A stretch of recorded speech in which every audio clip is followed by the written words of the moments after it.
Hi, everyone. So good morning, good afternoon, good evening to all of you, wherever you are in the world. And thanks for stopping by our event. In today's webinar, we're going to explore career and research opportunities around cultivated meat, specifically for biomedical engineers and folks in related disciplines.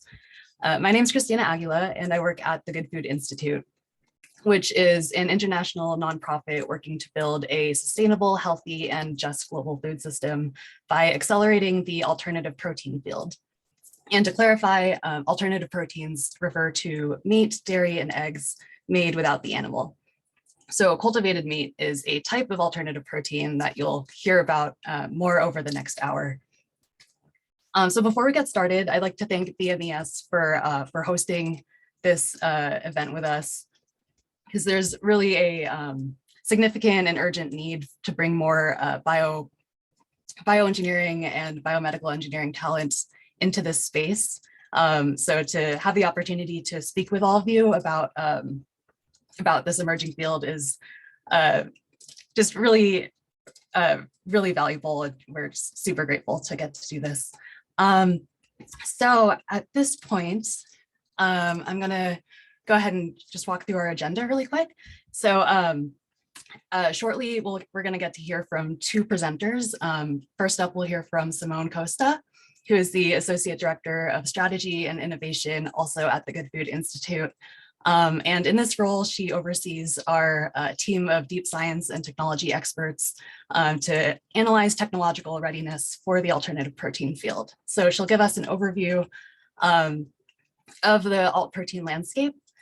And then next, we'll hear from Khademhosseini, who, as many of you know, is one of the top tissue engineering leaders in the tissue engineering space, and has applied his background in bioengineering to personalized medicine, but has also applied that same sort of technology to the field of cultivated meat. So we're going to get to hear from him about that as well.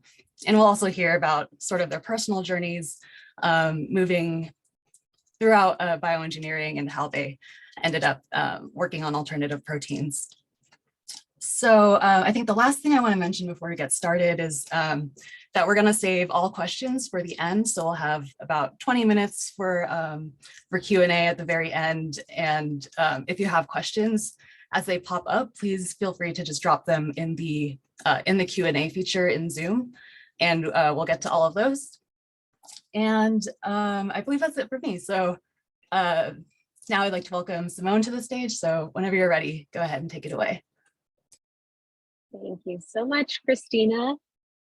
I will get my slides ready. And while I'm doing that, just want to echo Christina's enthusiasm and gratitude to BMES and my co-presenter today, Dr. Khademhosseini.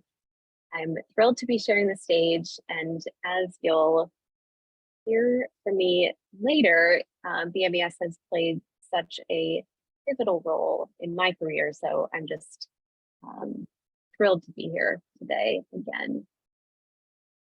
Okay, hopefully we are set here. Can everyone see the correct screen here? Thank you, Christina. Okay, and I'm just thrilled to be speaking to you about a topic that excites me so much, which is alternative proteins, and also how biomedical engineers can make their way into this really exciting field.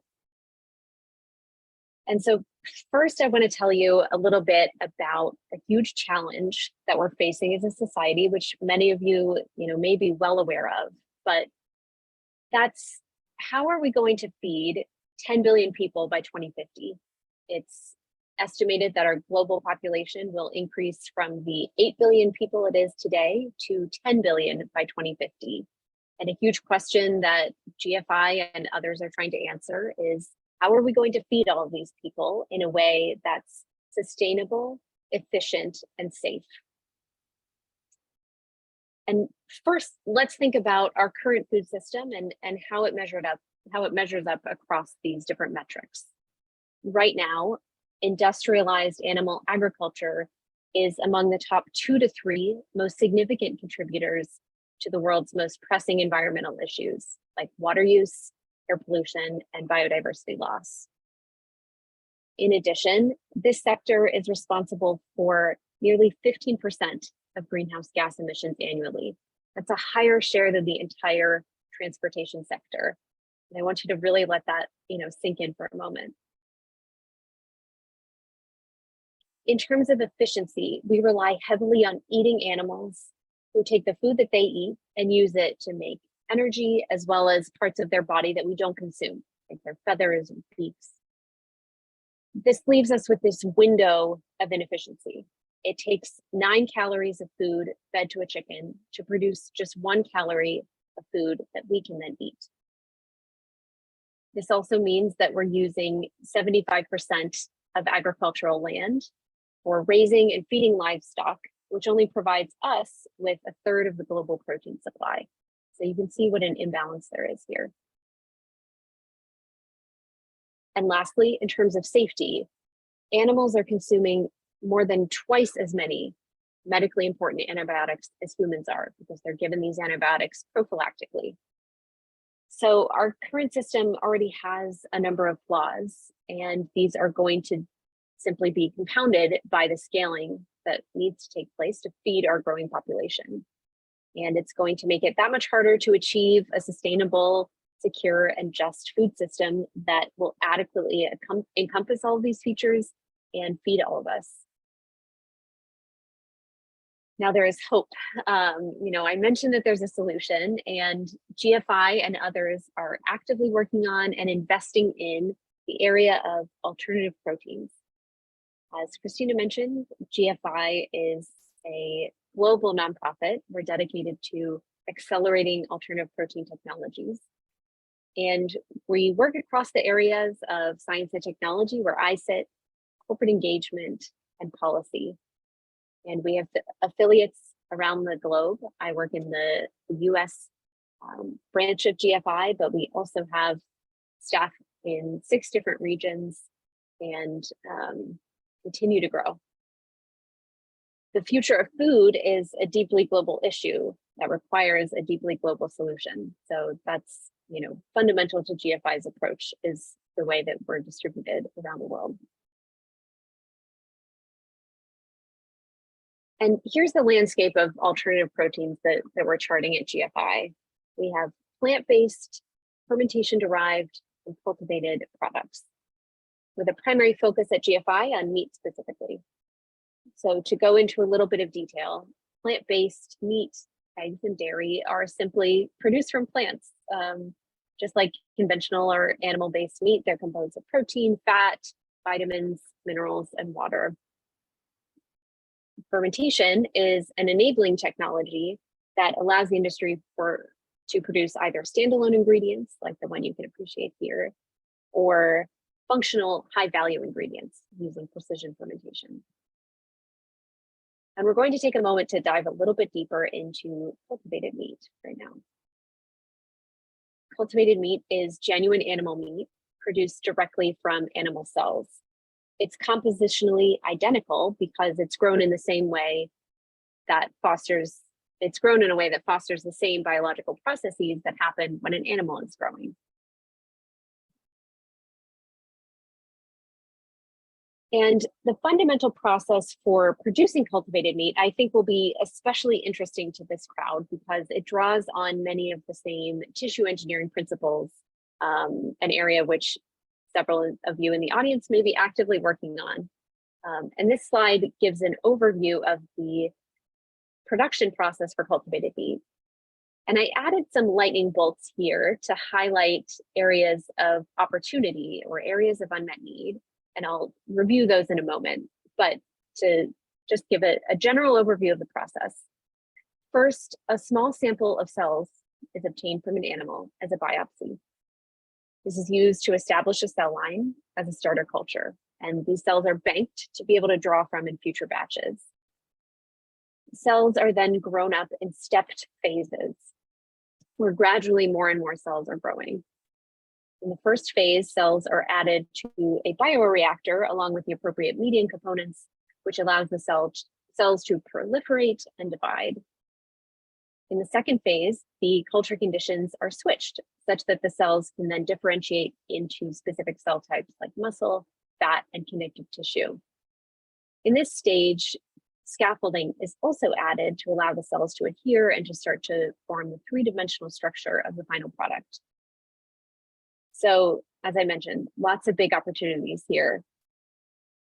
Refining the available cell lines to develop cell lines that can withstand high density growth and adapt to low cost and sustainable media. Looking in more closely at the media itself to lower the cost of expensive growth factors or be amenable to media recycling. In scaffolding materials that support robust and complex architectures, translating what we found from tissue engineering into edible and biodegradable scaffolds. And in bioprocess design, developing the infrastructure and the kind of equipment that's needed to support scaling to the commercial levels needed for the cultivated industry. And all of these opportunities will propel the industry forward to having a product that can serve as a one-to-one replacement for conventional meat products with all of the benefits and none of the harms that I previously outlined. And what's so exciting about speaking to you today is the technology and the state of growth of the cultivated meat industry is rapidly expanding in terms of R&D advances and capital investment. So you can see this snapshot here of where we've been and where we're going. Key players in the field have already demonstrated proof of concept in the lab and are transitioning to the pilot scale. So facilities are being built that will produce the first wave of saleable products pending regulatory approval. And by 2030, under high growth scenario estimates, McKinsey estimates that cultivated meat could account for up to 2.1 million metric tons of meat, which makes it a $25 billion market. And this is just 0.5% of the global meat demand that's expected by 2030. So clearly there's so much opportunity here, but also so much work to be done. And something I want to take a moment to emphasize is the scope of the effort underway to build out this new enterprise. Not only are there over 100 startups working on developing the products themselves, from chicken to beef to seafood to dairy, eggs, pet food, as of 2021. There are also dozens of players working to provide the material resources and inputs necessary to create these products. So from cell line repositories or tailored cell lines that are producing fat specifically, to scalable, optimized cell culture media with animal-free components, to scaffolding materials used to structure these products, to more efficient bioprocess design and infrastructure. Because this is the future of food, the inputs for these processes are becoming more and more sophisticated, and players are rising to the challenge to create these materials. And, you know, of course, this field draws heavily from biomedical technology, but there are some fundamental differences. You know, these products are edible, they have to taste good. So some of these challenges make these processes more challenging. Some make them easier than their biomedical counterparts, but all of which require research and development. And that's where you all come in.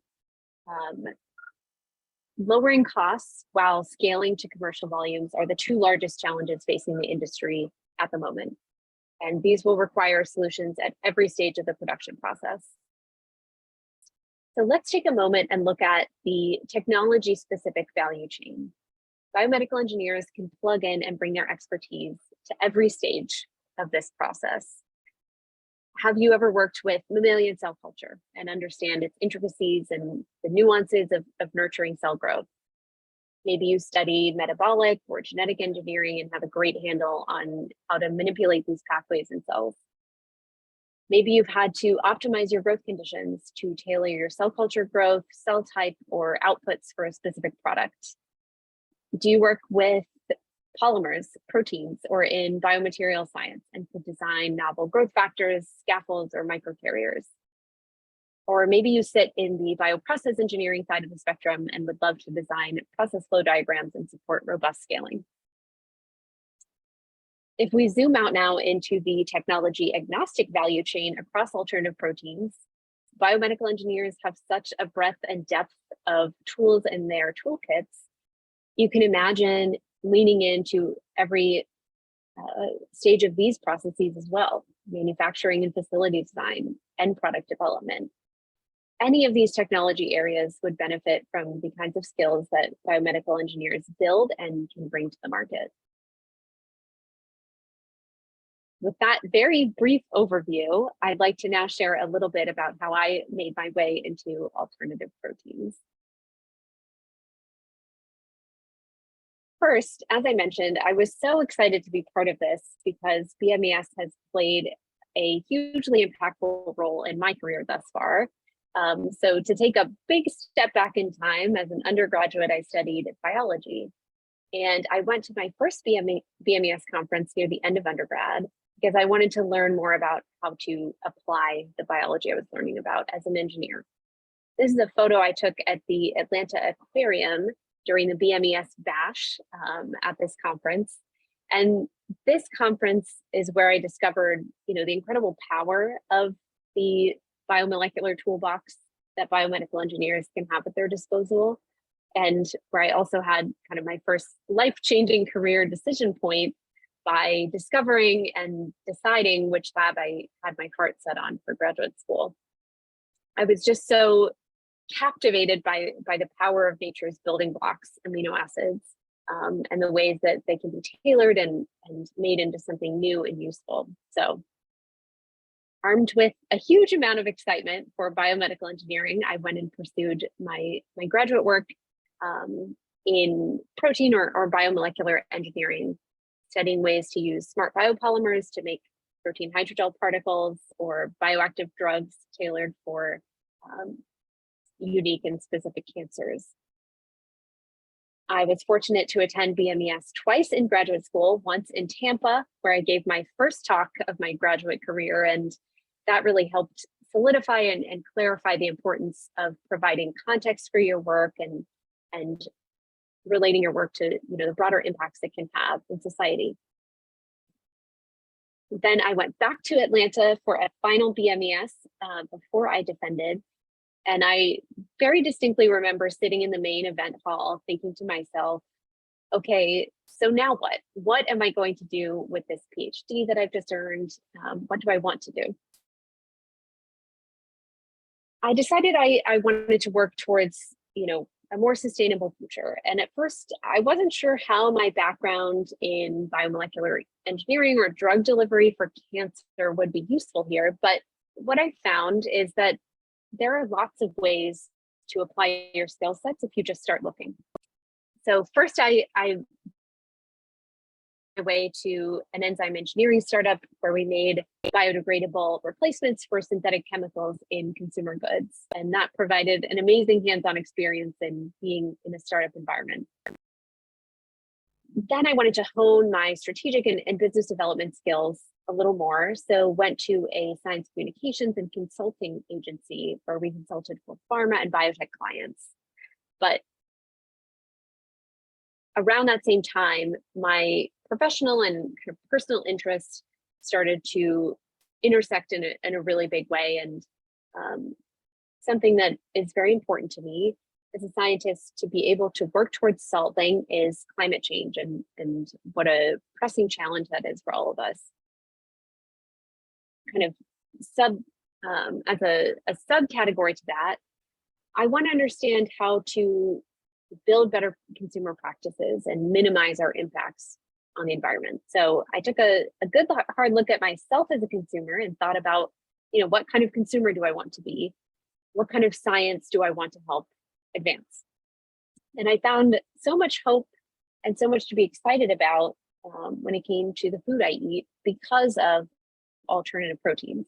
And that's how I found my way to GFI, where I found really my ideal role that combines very cool science, really critically important strategic thinking, and doing good things for the world. So I feel so lucky to have found this spot and this organization, and I'm so grateful for all the work that GFI is doing. And of course, to bring it full circle, I feel extremely fortunate to be back with BMES, sharing what I love with an amazing group of people. And to wrap things up, I just have a few pieces of brief advice for the next generation of biomedical engineers. First, I hope you feel empowered to follow a career path that excites you, fulfills you, and that you're proud of, versus one that you think others are expecting you to follow. I think a great litmus test for career planning is simply picturing yourself describing what you do to someone you just met at a party. You know, how excited are you to tell them what your day-to-day looks like and the impact that your work is having? And next, I hope as I was giving you that brief overview of my path, you might have thought to yourself, yes, but how did she get to be working in food? Don't you have to have a background in food science to be able to work in this space? And the answer is no. Your skill set can be applied cross-functionally and be used in entirely new ways. So never let a job description hold you back, and always keep looking for ways that your strengths and your interests can intersect in your career. So lastly, and most importantly, I hope you consider the alternative protein field. Your talents, skills, and strengths as a biomedical engineer are needed now more than ever. I'll close here before turning over to Dr. Khademhosseini, but just wanted to say thank you for your attention. Please check out our website to take a deeper dive into cultivated meat or any other aspect of alternative protein technology. And here is my email. Please feel free to reach out. Stop sharing.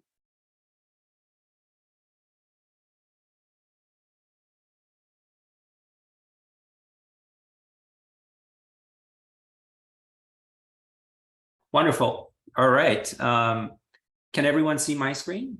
Thumbs up. Looks good. All right. Yeah, thank you very much, Simone, and also Christina, both of them, for this opportunity.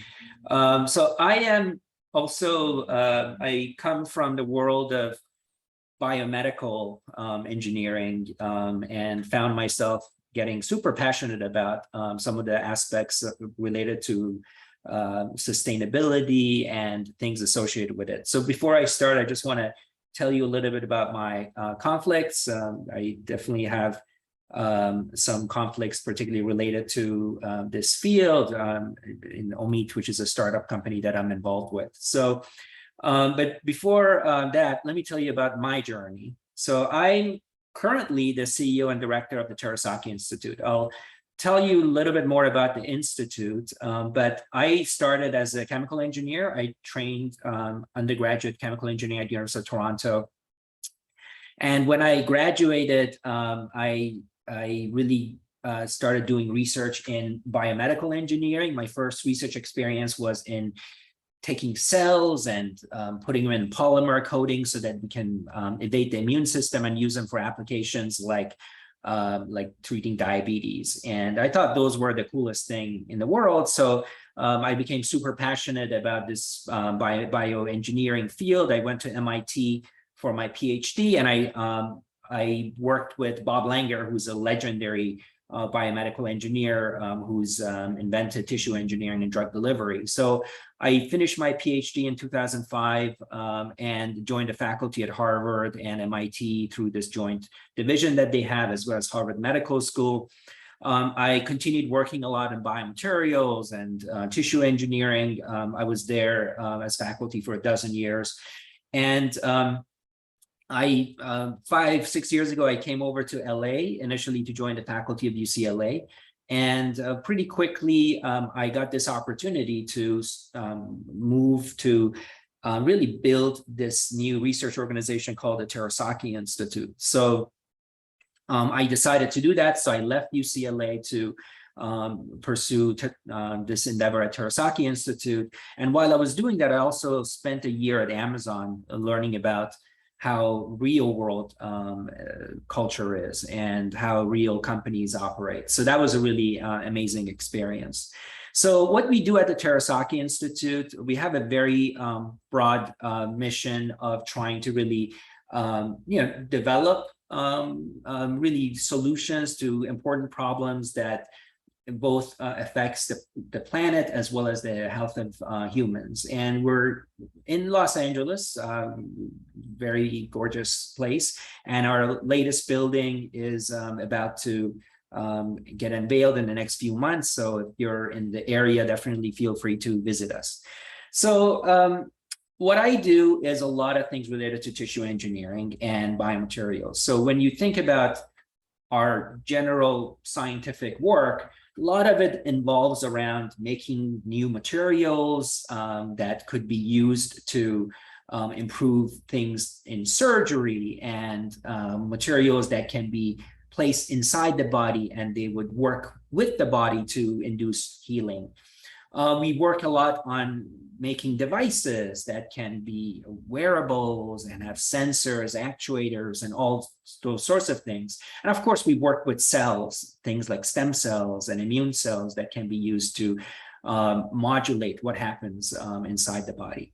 And from these work, we apply them to making 3D implants that could be either fabricated in different ways or 3D printed using different approaches. We can create things like organs on a chip systems that can be used to predict how a human physiological system behaves in response to particular things, so potentially be very useful for drug development. And more I've become interested in this whole area of personalized nutrition, which is an aspect about how food affects our body. And along that, how do we actually create food systems that can be sustainable and nutritious? And this is how I got initially introduced to Good Food Institute. Now, I've been doing this kind of research for a long time, and I've always been like an impact for a junkie for impact, you know, and for a long time, I've been thinking about how the kind of work that we're doing and it affects on medicine can actually help people. And I think that's great.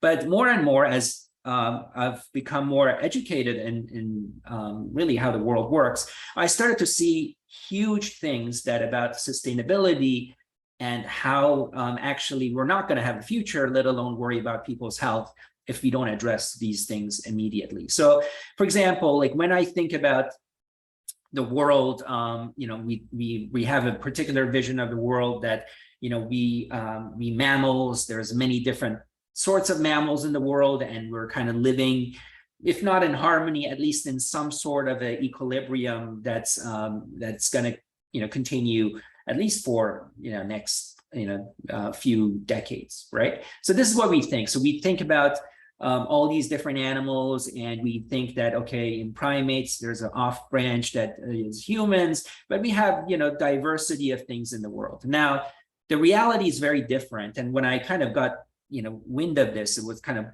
blew me away. But when we think about the world, actually, the world kind of looks like this. We, you know, all those diversity that we talked about is only 4% of the biomass that's on planet Earth. And the other 96% are humans and animals that humans have grown. So this is like really not anywhere in harmony. We're basically not only taking over the planet, but we're affecting the planet in huge ways that are not really going to be around for a long time for us to see it, because the way we're going to get extinct as humans before you know it, right? So this is, to me, it just became a lightning rod that says that this is a super, super important area. The other thing that affected me is seeing things like documentaries like Cowspiracy, right? So this is a documentary that I encourage everyone to see, which kind of talks about, you know, we can try to be as sustainable in the world as possible, take short showers, you know, and try to recycle and do all the things that, you know, we've been told is important. And at the end of the day, we eat one burger and it's got as much environmental damage as any of those things you not do it for a whole year. So this is really fascinating. And you know, what Simone said about sustainability of livestock industry is very true. So we know that it's not sustainable. We know that it's the #1 source of issues related to antibiotic resistance, land use, water use. It's got major safety issues. A lot of these illnesses, arguably even the current pandemic, is because of our imbalance with nature, pollution, risk to labor, also the environmental issues that I talked about, not only animal welfare, a lot of the deforestation as well as the greenhouse gases comes from this. And when you think about even, like lifelines of the planet, like the Amazon, for example, the Amazon is being totally destroyed because we're clearing land for cows. So these are all like really detrimental things that got me super excited about this field. And when you think about solutions, people think about things like plant-based meat and other things like that. So what we do know for sure is that the use of meat is only going to get more and more in the world. So as more and more countries become industrialized and higher net worth, then we basically, people have more money, then they start spending more on meat. So meat consumption worldwide is going up. And unfortunately, plant-based solutions are not really providing the answer. A lot of people are not converting. The current trends with plant-based meat adoption shows that to some degree, there's some level of saturation that has reached. So this is why having approaches like cultivated meat is particularly important.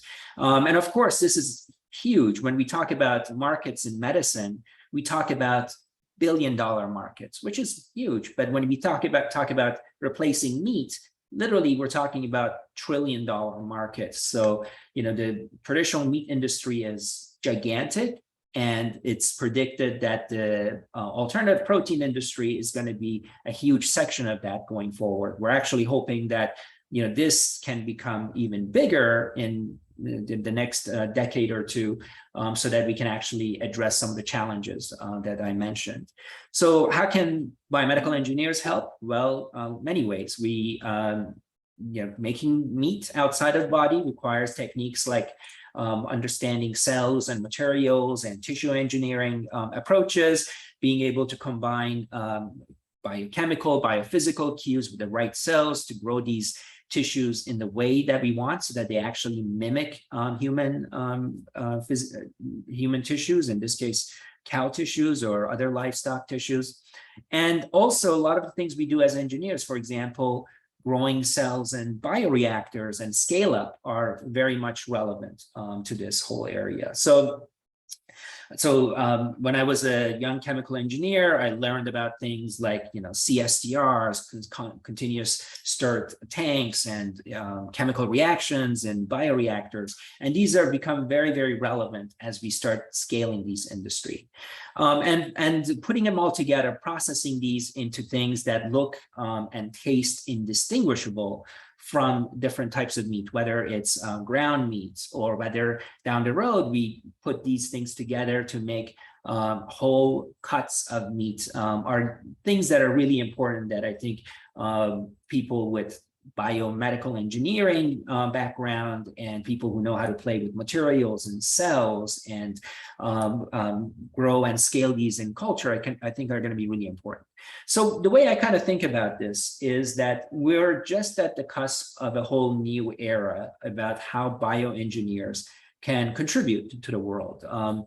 I am of the belief that at the end of the day, the ultimate impact of tissue engineers will be made in food rather than in medicine. I think that there may be other ways to address shortage of organs beyond building it outside of the body, but definitely being able to create meat and other sorts of animal-derived products without the environmental and other detrimental effects that they have is really important.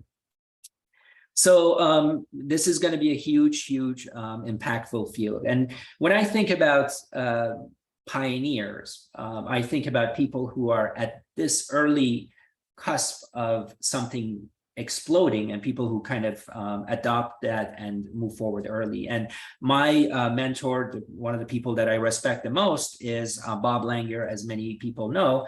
And I kind of think about this as the same kind of an opportunity as when Langer was just starting off. So for many people who may not know the story of Bob Langer, he was a chemical engineer who got offers after graduating from MIT from many oil companies. That's the standard way where chemical engineers went. They went to oil companies and worked on processes to improve them 0.1%.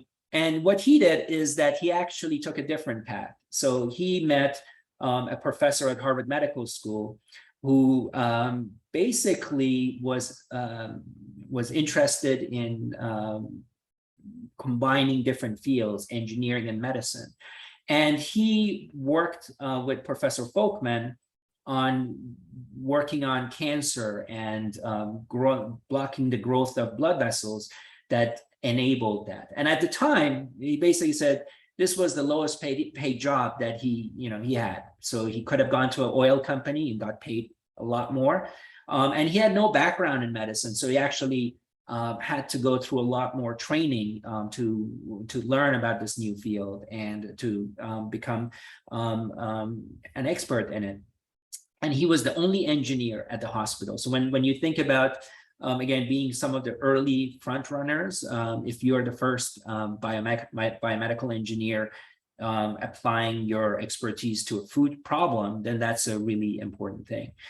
So he basically gives that advice that he took the job and it changed his life, and that you should pick a career not because of money or other reasons that you feel again that other people may want you to take the job, but you should feel that it's really something that you love and you can have a big impact in the world. And I do feel that really this area is very similar to how Langer started his career in 1970s, where just engineering and medicine was coming together, where you didn't have major innovations in medicine. And right now, I would argue that we haven't really had major innovations in our food system in a long time. So it's about time to start really bringing in some of this better ways of thinking to address some of these challenges. So I'll just end off with this painting, which kind of I like to show in some of my talks, that it kind of talks about how we're basically this could be the way we should be thinking about the future. So this is a painting by René Magritte, which is an artist which around the turn of last century.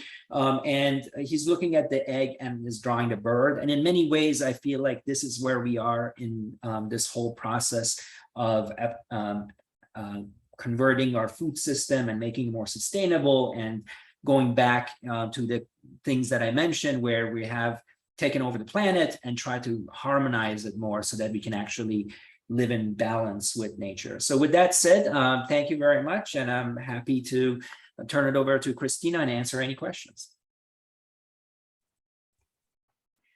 Hey, thank you so much, Ollie and Simone, for both of those awesome presentations.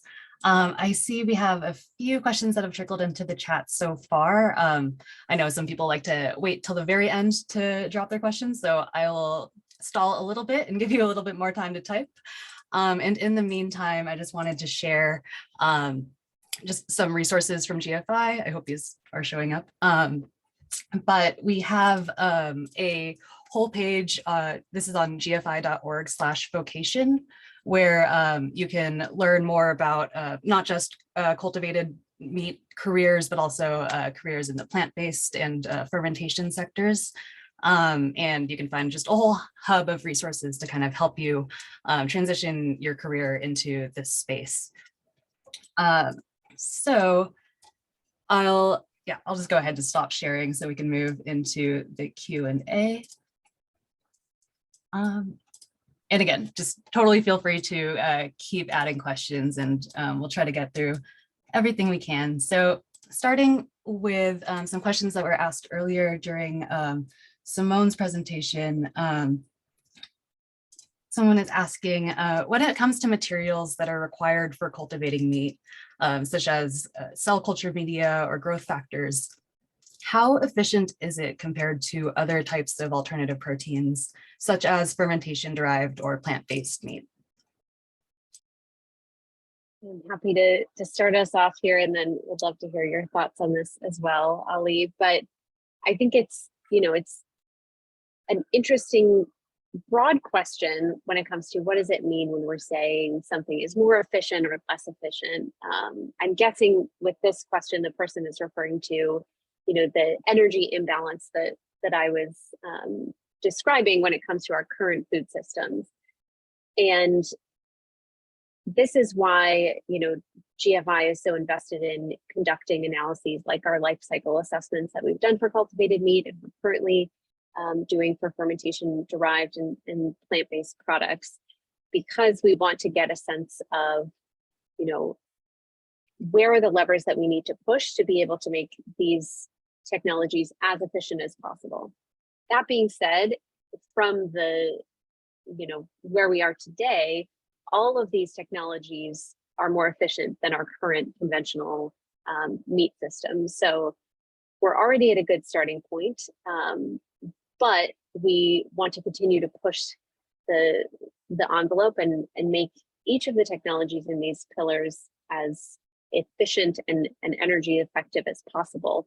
And certainly for cultivated meat, when we think about where the energy inputs are and the large energy requirements that are needed to power bioreactors and to move the process along, that is another area that we can continue to optimize and improve, so that we're transitioning to renewable sources of energy for our bioreactors and building facilities with these key considerations in mind. But because there is that flexibility in the way that cultivated meat is produced, we have, a lot of optimism for where the technology is today and where it will go in the future. Yeah, and I think just to add on to that, ideally in a perfect world, everyone would be eating plants, and that would be the most efficient way to make food. But the reality of it is that most people are not going to adopt that diet. So we have to basically deal with inefficiencies of trying to make meat. Now, as Simone mentioned, there is a lot of opportunity to improve on the current practices. And we do believe that a lot of these alternative protein approaches are much more efficient in terms of calories needed to make a calorie of protein from meat. Yeah, thank you both for those answers. It definitely seems like there's just such a big growing demand for meat that really all of these different pillars, whether it's cultivated or plant-based or fermentation derived, are going to be really important as we try to kind of keep up with the world's demand. So going off of that, another question here is, do you have the current status of how much meat can be produced by those operating at pilot scale? Well, I can tell you that different pilot scales, of course, it all depends on the size of the pilot plants. Typically people are trying to make reactors that are, anywhere between 2,000 liter reactors to, 5 to 10,000 liter reactors at most pilot plant scales. And if you're continuously running those at yields that are, reasonable, then you get, tens of tons of meat, so to 100 tons of meat. So that's the kind of ballpark ranges. But obviously, that's not going to solve anything. To really make a big dent, you need to have these facilities all over the world. And I'd also add, just a quick Google search, you'll be able to pull up dozens of news articles with quotes from the manufacturers themselves describing, the stage, the current production stage where these companies are and where they're headed. So a big example that comes to mind is that of Upside Foods facility that they opened earlier this year. And while they're currently slated to be able to produce 50,000 pounds of cultivated meat per year, they future-proof their facility to move towards 400,000 pounds of food per year. And, as Ali pointed out, we need to continue to grow past that, but we can get a sense of where different players in the space are by what they've shared publicly and what they're excited to let consumers know is coming. Cool, thanks for both of those responses. Another question we have is, this one asks, just like spider silk, is there potential to apply the same principles behind cultivated meats, but apply it to plants? You want to go first, Simone? Sure, absolutely. Happy to. So I think what this person is asking about is a technology that we would refer to, or some would refer to as plant molecular farming. So using plants as molecular factories to make high value ingredients. And there are absolutely companies and researchers working in this space, both in meat and dairy and eggs as well. So Nobel, BioBetter, Mulek, those companies are all working on using plant molecular farming technology to create high value proteins like egg albumin, whey, casein, myoglobin, and growth factors. That the latter two there would be relevant for cultivated meat. But I think what I'll say to that is the sky is the limit for the technology these days. I'm sure decades ago, no one might have imagined being able to use tobacco plants to make growth factors, and here we are. So while maybe these companies aren't focused on making whole meat products from plants in this way, it's really encouraging and exciting to see all the creativity that's going into making the ingredients that we need to make meat in different ways. Yeah, I think that's a really good answer. Nothing to add. That's great. Thanks for that. This next question is about the whole regulatory issues with cultivated meats. So will the regulations for cell cultured based meats be as rigorous as for biomedically engineered tissues for regenerative medicine? So it's interesting because the regulatory process for food is very different than the medical device regulatory process. And we've just recently, through my other research, we just had something go through regulatory process, and it was very cumbersome, very took a long time, it was very expensive. We've had some interactions with USDA and FDA. So basically the first thing is that with the cultivated meat process, it's not just the FDA process, but also it involves USDA. So the anything before the biomass comes out of the bioreactor is regulated by FDA, and then after that is regulated by USDA. I do think that to some degree there's still a lot of learning that needs to be done about even what the regulatory agencies are trying to understand, what it is that they don't know or what it is that they want. So some of that question is now being decided, how rigorous it's going to be. But I think that there's a lot of good people on both sides working together to make sure that at the end, whatever product gets approved, it's going to have the highest standards with respect to safety and all that stuff that other food products have as well. So I think that the short answer is that I think they're both going to be extensive. It may not be as crazy as medical product approval, because when you're eating something is a little bit potentially there's more checks and balances compared to if you're injecting something directly into the bloodstream. I think that's so well put and nicely highlights, coming back to the R&D of it all, that the differences between biomedical technology and food present opportunity areas and challenges, as I mentioned, to make a product that tastes good and to take that into account as part of the product development. That's a unique challenge, but it doesn't necessarily have to integrate into the body, and the immunogenicity concerns are different. So I think to Ali's point, yes, it will be a rigorous process, but it will just look different.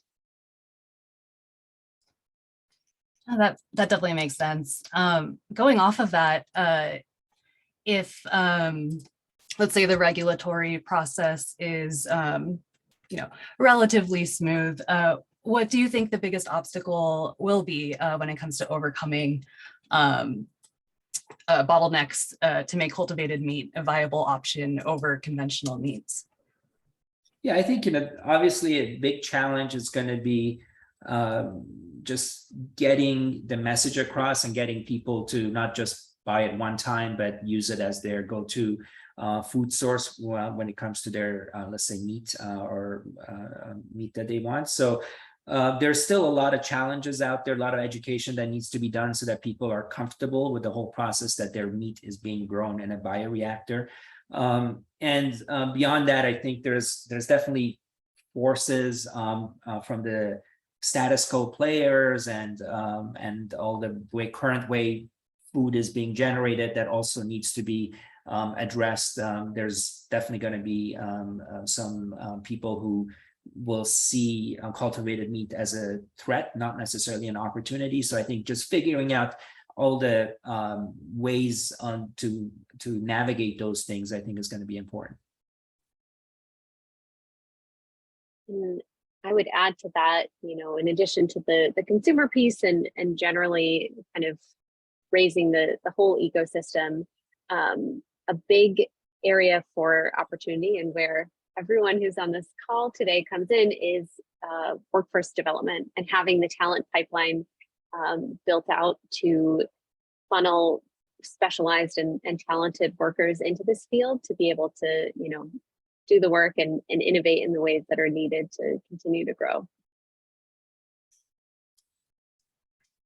I'd love to focus on the workforce development piece a little bit more with this next question. Someone had asked, what are some fundamental knowledge areas and skills that are important for the new generation or any newcomers to the field to get equipped with to actually be able to contribute to the cultivated meat field? You talked about food tech, biotech, engineering, and environmental science, and all proteins and cultivated meat is kind of at the intersection of all of those things. So when it comes to, I guess, going through our more traditional educational systems that haven't quite caught up with having, a whole alt protein major, for example, what would your advice be here? Yeah, Simone, do you want to take that? Sure. I'd say, any or all of the above. And what I hope, came through in my talk and what I want to emphasize is how important it is to figure out what your own special sauce is, let's say, where your personal interests lie within, the huge range of biomedical engineering topics that you could possibly study.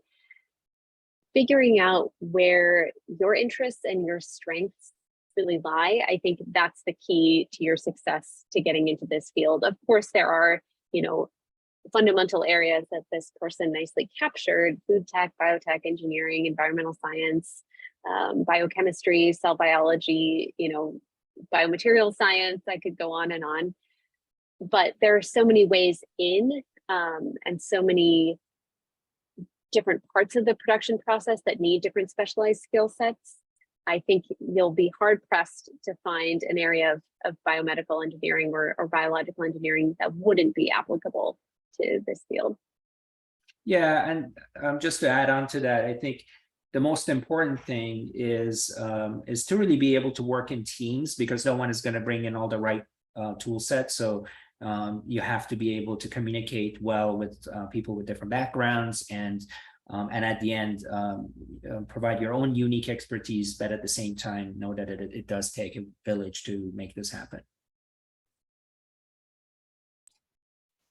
On that note, I also want to plug a potentially useful tool for anyone that kind of has this question over like what parts of different majors are relevant to different research areas in cellular agriculture or in cultivated meat. So if you search Pathways, the Cellular Agriculture Australia organization made this Pathways tool where you can kind of explore different majors and the research areas most relevant to those. So I'll drop that link in the in the Q&A chat, so y'all can check that out. But moving on to another question is, are there concerns for using immortalized cells for growing enough cellular materials to scale up for widespread consumption? You want to take that, Simone? Yeah, I guess, I'll do my best to interpret what kind of concerns maybe this person is referring to. I'm wondering if it's from a regulatory perspective, whether there are concerns from that side of things, or whether the concerns are more about the sufficient level of material. So I think to hopefully answer both of those questions, first, I would say, as we reviewed, the regulatory process will be very rigorous. And I think all of the companies in this space are very attuned to the fact that the first products to market, there's a certain level of expectation for their safety and quality and consumer acceptance that's going to set the tone for the rest of the industry. So there's a tremendous amount of responsibility and pressure on those first products. So from that side of things, I would say no concerns. In terms of growing enough cellular material, certainly an area of opportunity is continuing to develop cell lines that can withstand higher density culture conditions. But I would say, given the tremendous progress that companies have made in this area in demonstrating, proof of concept and their pilot products, that isn't a concern as well, although there is certainly room to grow here. I don't want to diminish that. Molly, I'm not sure if you have anything else to add there. Yeah, and I think, to some degree, it's a totally different question when you're talking about immortalized cells in medical uses compared to like food uses, because these cells at the end of the day will be, cooked and will not be alive. So, one of the things, there's a couple of things I would mention. One is the perception of immortalized cells when it comes to consumers, and whether, that's going to be used as a selling point that, maybe people shouldn't be eating this because it's not coming exactly from the same type of cells or same cells that can only divide certain number of times inside an animal.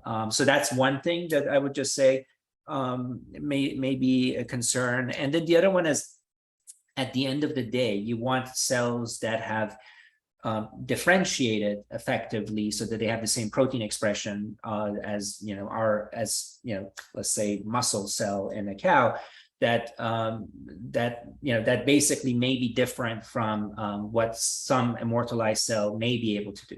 Now, these are all questions that needs to be, may vary depending on which immortalized cell we're talking about. I think definitely a lot of work in the field is on developing very standardized immortalized cells that can basically be vetted to be safe, as well as have the right protein expressions when one wants them.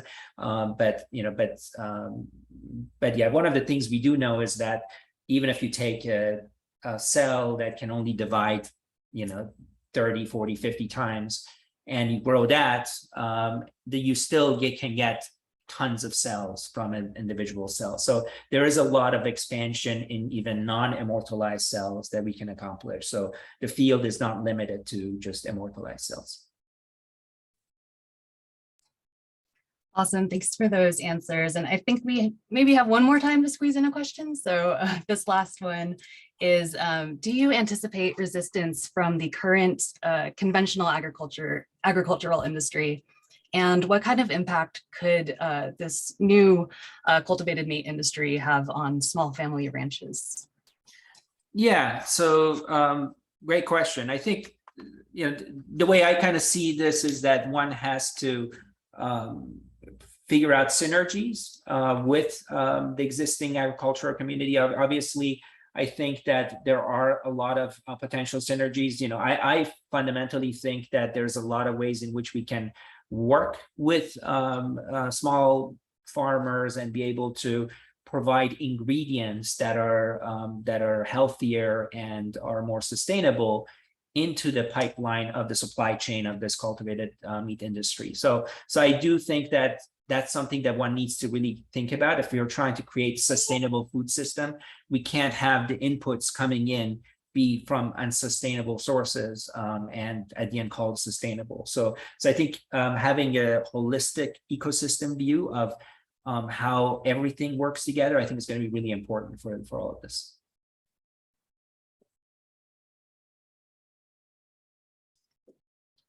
Cool. Well, I guess we're perfectly at time now. So just want to say again, thank you to the audience for participating and asking great questions. Thank you to both Ali and Simone for those awesome talks you both gave. And again, if you want to learn more about careers in the cultivated meat field, gfi.org/vocation is a really great starting point. And yeah, again, thank you to BMES for hosting this event and making this all possible. And yeah, I hope you all have a great rest of your day.